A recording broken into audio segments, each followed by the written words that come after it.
John and I are in Hamburg, Germany. We are so excited. Hello everybody, Joyce here with the Traveling Gamblers, and I am here with John. Hello John. Hello Joyce. And we are doing a self-guided walking audio tour, and we are going to take you along with us and show you the highlights. Here we go. This is the town hall building of Hamburg. There were a total of 6 town halls in the history of Hamburg. This one is one of the major. It's considered the new town hall, and it was completed in 1897, and it took 55 years to build. Hamburg is a beautiful, beautiful city, and we're going to learn lots of history about it, including the Great Fire of 1842. And now on to our next stop, St. Peter's Church. This is the oldest parish church here in the city of Hamburg. It was originally built in 1195, but rebuilt in the 13th century with extensions added in the 14th century. Unfortunately, it was destroyed in the Great Fire of 1842. They did rebuild it in the same style that it was before the Great Fire, so it does look similar to what it did before the fire. Many of the artworks, including this door knocker, were the items that were actually saved. This is the oldest door handle in all of Germany. It dates back to 1342. It is supposed to be a lion's head, but the consensus is that it doesn't look very much like one, probably because he didn't see very many lions in his day. Here's a quick look at the side of St. Peter's. You can't go in because the church is closed. And another interesting fact, the street that this is on is called Speicherstadt, or Stone Street, because it is the third paved street in all of Northern Europe. On to our next stop. This is St. James Church. St. James has been originally mentioned in documents in 1255, so we know that it's definitely older than that. Now, it was destroyed, but not in the fire of 1842. It was bombed in the Second World War. A bomb hit the steeple and it collapsed into the church, destroying much of the building. That's why you can notice, as we show you in a little bit, the steeple is very modern looking, while the main building of the church still looks very old and medieval looking. In fact, the oldest building structure that exists in Hamburg today is part of its outer wall. And if you look closely in certain areas, you can see the new bricks intermingled with the old stonework. Let's take a walk inside. This is a magnificent entrance, and there's a big plaque on the wall over here, and it's difficult to see, but I still wanted to show it to you. It's hard to read, and it's in German, so we have no idea what it says, but we thought it was nice to look at. And let's go inside the church. Many of the artifacts, statues, and altars were saved from St. James during the Second World War. However, the most important thing that was salvaged from the church was its organ, the Arp Schnitger organ from 1693. It is a very special organ because it is the largest Baroque organ in all of Northern Europe. Not only will we get to see it, but we get to hear it.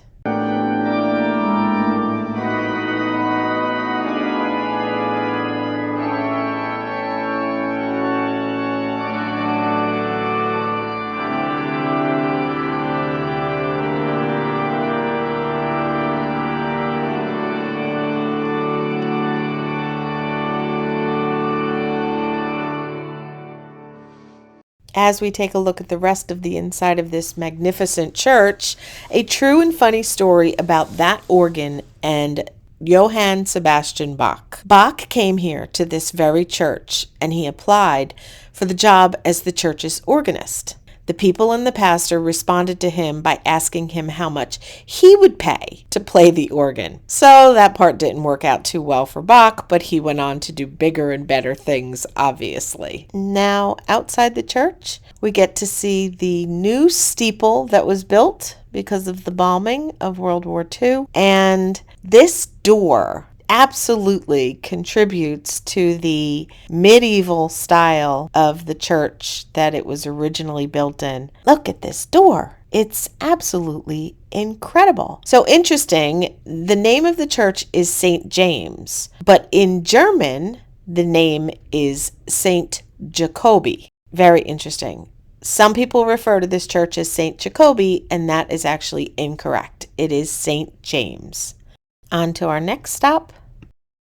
This is referred to as a Sprinkeltritte. Tritte in German means alley, and the German style of an alleyway is a narrow street with trees on both sides, just like this one. This building in front of us is called Sprinkenhof. It has an incredible courtyard that we are going to walk through that will give us amazing glimpses of early 20th century modern architecture called Impressionism. And what a beautiful example it is.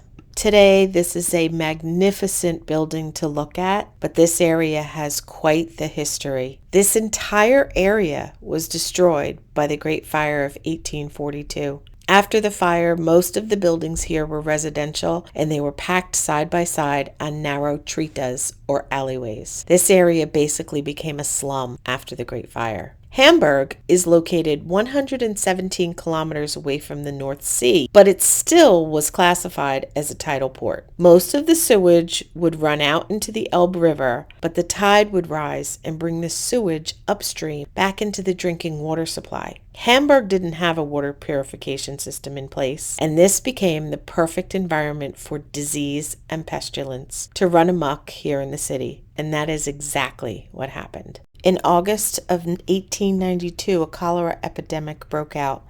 Cholera was a global pandemic at the time, but this was the worst outbreak in all of Europe. On August 14th, 1892, there was just one case of cholera registered. 1 week later, there were 7 cases reported. And one day after that, on August the 22nd, there were over 1,000 cases of cholera. It spread so fast. The city tried to keep this quiet because they didn't want it to have a detrimental effect on the trading businesses. But eventually, word got out and ships were scared to come into the port. Trade came to a standstill, and the city was forced to deal with the problem. They invited a famous scientist from Berlin, Robert Koch. He actually won a Nobel Prize for his work on tuberculosis. Robert Koch came and surveyed the city to see how widespread the disease was, and he was quoted as saying, "Gentlemen, I have forgotten that I am in Europe." That's how bad it was. Immediately, there was a start of a massive campaign to educate the people about safe drinking water. He sent teams into the city to sterilize the streets. In 6 weeks, the cholera epidemic was over. But sadly, by that time, 8,600 people had died. The city learned from its mistakes. They completely demolished that part of the city. A lot of the buildings that were replaced were like this one here, the Sprinkelhof. It was built for shipping companies and known as Kontorhaus, an accounting house. And if you worked in one of these buildings, you would have worked 12 hours a day, 6 days a week, and usually in a very small, hot, stuffy office room. No ideal for sure. These buildings are usually built of bricks and glazed tile. This style of architecture comes from New York and Chicago. Hamburg had trading relations in these cities, and they really liked their architecture, so they basically copied it. The only difference was the buildings in Chicago and New York were typically 2 to 3 times higher than the buildings here in Hamburg. These buildings usually were very decorative. This was to show the power and the wealth that the shipping company had. Usually, the symbolism had something to do with the shipping industry.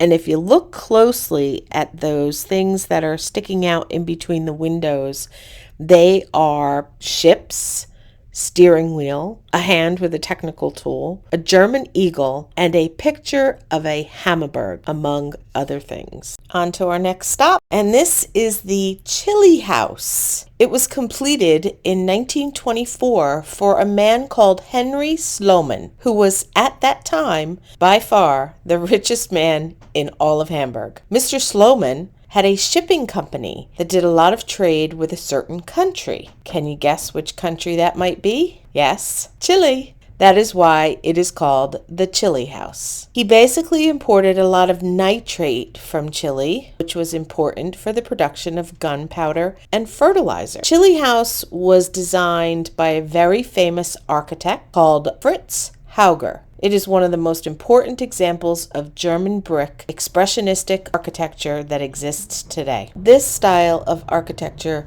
often showed rough, angular, and often pointed elements. This was meant to express the dynamics of that time, the 1920s, as well as its fierceness and tension. Although bricks are quite plain and rectangular, the idea of brick expressionism was to form, in a playful way, curves and motion from seemingly lifeless and dull building blocks. Many times this would include statues and artful sculptures on the outside of the facade. Here on the corners, for example, you can see sculptures of Chile's native animals, penguins, pelicans, condors, and fat babies. On to the next stop. Now we are going to cross the bridge to the area called Speicherstadt, which is the old warehouse district. Hamburg began to need the Speicherstadt in 1871. Previously, it was a sovereign, self-governed city-state, but then it became part of the new German Confederacy under Kaiser Wilhelm I and Otto von Bismarck. These are the two men who founded Germany as we think of it today. At the time, these islands were filled with beautiful medieval-style homes. One reason why Hamburg, throughout the centuries, became such a major port city is due to the fact that merchants enjoyed a tax-free status on all the goods entering and traded in the city. These practices date back to 1189. This meant that if someone bought something here, they just didn't have to pay taxes on it. That made it a pretty attractive place for merchants to do trade and business here in the city. In 1871, Hamburg joined Germany, and Otto von Bismarck put an end to the not paying taxes anymore. They went back and forth for 10 years, but finally came to a compromise. No taxes on anything on the island, and only taxes on things on the mainland, which is just across the bridge where we just came from. Crazy. Suddenly, Hamburg had a problem. They needed warehouses for all of these islands to hold all the goods coming into the ports. But the islands were filled with beautiful medieval homes. There were about 20,000 people living here. And what they decided to do was kick the people out of their homes, take their property, and give them very little compensation to relocate. The buildings were demolished to make way for storage buildings along the canal. This area has been turned into a cultural center for the city, and in fact, in 2015, it was declared a UNESCO World Heritage Site. Let's continue on. As we make our way to our next stop, here's some interesting information about Hamburg. It is a major coffee importer. In fact, today it is the largest coffee importing port in the world. It imported about 4.1 billion euros of coffee in 2021. In fact, it is so important to the city. It has its own judicial system, and it has its own coffee exchange. Coffee is definitely an important thing here in the city of Hamburg. And on to our next stop. This beautiful building is Wasserschloss, or Water Palace. The importance of this building is it is the original residential building built here in the Speicherstadt, and today it is a restaurant, and there is a little tea gift shop next to it. We went inside and bought ourselves a few things, and here's a photo of what it looks like. And this is a quick look of the Maritime Museum. Definitely a place that is recommended to go see if you have more time in Hamburg than we did. We only had the one day, so not enough time to do it all. On to our next. Now we are entering one of those hidden spots that is not so popularly known, especially by visitors to Hamburg. This is the center of an apartment building. It's a courtyard, and what is so special about it is there at the end. Go all the way to the end under the archway, and you have some very unusual and magnificent views of the city and certain buildings within the city. When we get there, I'll tell you what we're looking at. As we approach the lookout, this is a special place to look out to your left to see the beautiful St. Catherine's Church. Now, it can be seen from plenty of other places within the city, but not this close up and visible. The first written documentation of this church dates back to 1256, so it is the third oldest church in Hamburg. However, its steeple is by far the oldest tower still standing in the city. It dates back to 1568. The church was built for the congregation living here on these islands before the Speicherstadt was constructed and everyone was forced to relocate. And that, my friends, brings us to the end of this magnificent day and wonderful self-guided audio tour of the city of Hamburg, Germany. But just because the tour is over doesn't mean this video is over. John and I still have the rest of our day and evening in Hamburg that we would like to continue to share with you. So keep watching. This is the cute restaurant that John and I decided to have dinner at. It is just down the street from our hotel. We wanted to go someplace that was locally owned, so not some big chain or big corporation restaurant. When we walked in, there was just one couple at one table, and now it is packed. Here's our dinner. Mine is a pork dish. It's pork, onions, mushrooms, and covered in cheese. And it came with this side dish of potatoes, which was massive. It was enough for 3 people. And John ordered pork schnitzel, and his came with a cucumber salad and french fries. And to drink, John had a diet cola, and I had a glass of Riesling. And for dessert, we had warm apple strudel with vanilla ice cream. You guys know John loves anything that's similar to apple pie, and this was delicious. We decided to go for a walk after dinner. This is just down the street from our hotel in the opposite direction of the restaurant. This is Ulster Lake. It is a man-made lake.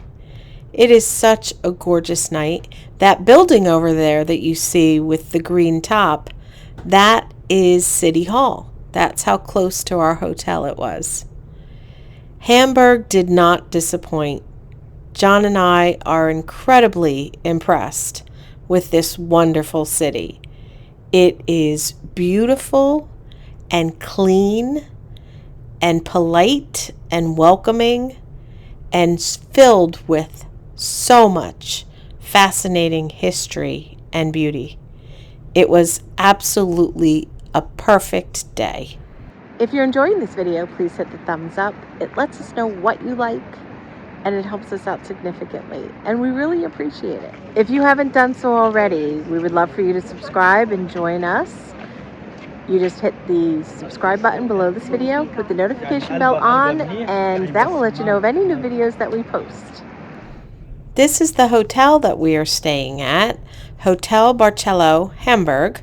I didn't realize it, but it's a chain, but it is lovely.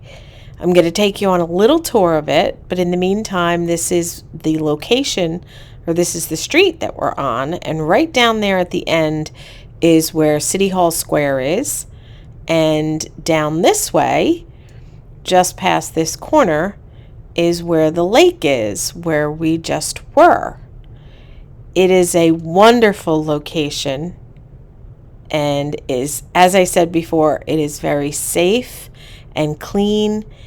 And we walked everywhere. We didn't have to take a cab or an Uber once the entire time that we were here, from the time that we were dropped off early this morning when we got off of the Queen Mary 2. So let's take a walk inside and I'll show you around, and then I'll take you upstairs and give you a quick tour of our room.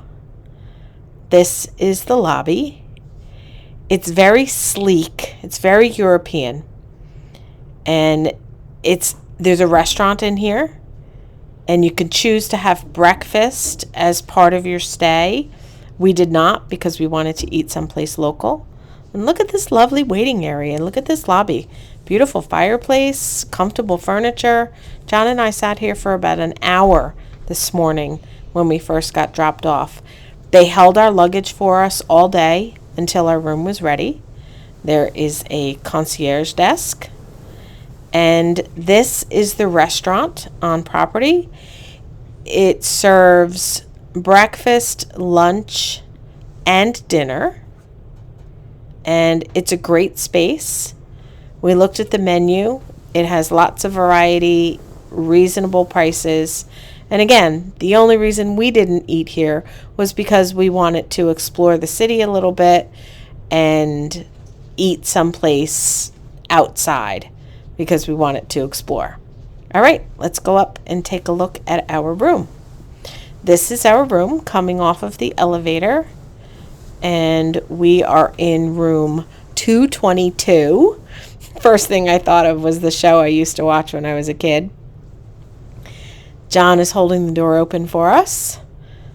You put your key in the slot, and that turns on the electricity for the room. And don't mind our luggage and our things about, because we're only here for one night and we had no place else to put them.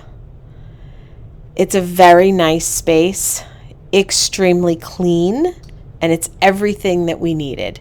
This is your bathroom sink and vanity, all very modern looking. There's your closet with a safe, and that closet door, it slides on a track and it opens up for space for hanging things. And over here is a walk-in shower with a glass door, and they provided you with shampoo, conditioner, and body wash. And here is your water closet. It has a pocket door that slides shut. And this is the rest of the room. There's the bed. There's a little refrigerator here. They give you a kettle and tea bags and some fixins for them. And below is a refrigerator with some snacks in it. And there's a price list for the snacks. Obviously, we didn't eat any of those things. We didn't need to. And here's a nightstand, and those are all the switches. And there's a European plug outlet. 2 little bedside lights. The bed is super comfortable. 3 pillows each. I love it. Nice size TV, although everything was in German, so there was really no point for us. And over here they have a desk where they have a couple other European outlets, and that's a plug that we purchased. It's available in our Amazon store, which is in a link below in the description. You plug it into the European outlet, and it provides us with 4 USB ports and a US outlet. So it provides us with a lot of charging and plug-in options. It's a great piece. We love it. And take a look outside. Again, you can see how clean the streets are. It was a very nice, quiet neighborhood, close enough to so many things to see and do, but far enough away to be quiet. The price of this hotel room was $140 US. That's all in, taxes and everything. And I think for what we got, it's a fantastic price. Comfort, location was huge, and cleanliness. I couldn't be happier. I will leave a link below in the description along with the information about the hotel. Again, it is Hotel Barcello, Hamburg, and we couldn't be happier with our stay. It's absolutely perfect. That does it for us for our day in Hamburg, Germany. We had a wonderful, wonderful time. We hope that you've enjoyed this video. We loved sharing our day with you. Thank you so much for watching. And as always, we appreciate your support and hope you have a wonderful day.